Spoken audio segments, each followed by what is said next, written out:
bağışlay alır beni. Mayamı aynamı gülde yarmışımı. Yar dilin tapavudum çip yanaktaki beni. Çip yanaktaki beni nedir de koydu beni.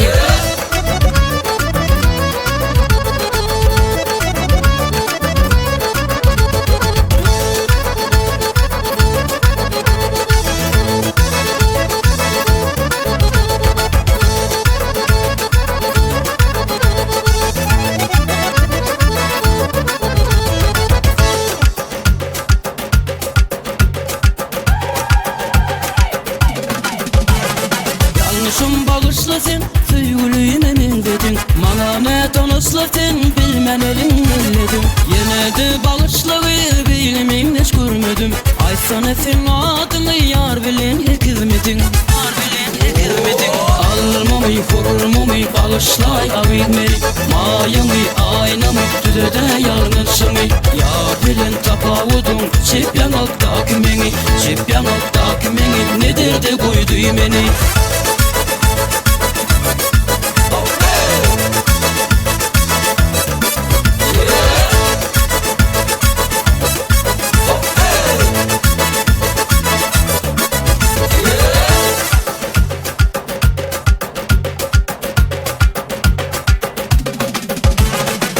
Çocuk ellerini tutun gün elimin.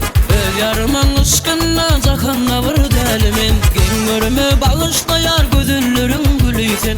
Yönesin söyünümden yönündü gün elimin. Almamı, vurmamı bağışlay abilmeli. Mayamı, aynamı, düzede yanlışımı. Yar dilin tapavudun çip yanaktaki beni. Çip yanaktaki beni nedir de koydu beni.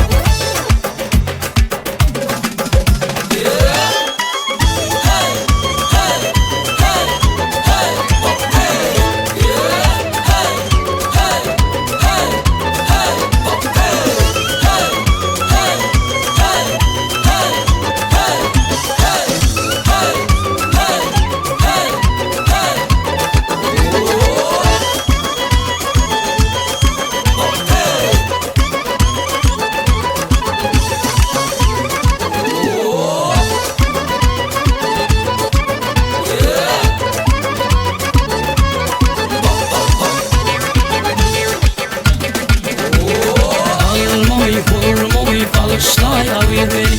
Mayamı,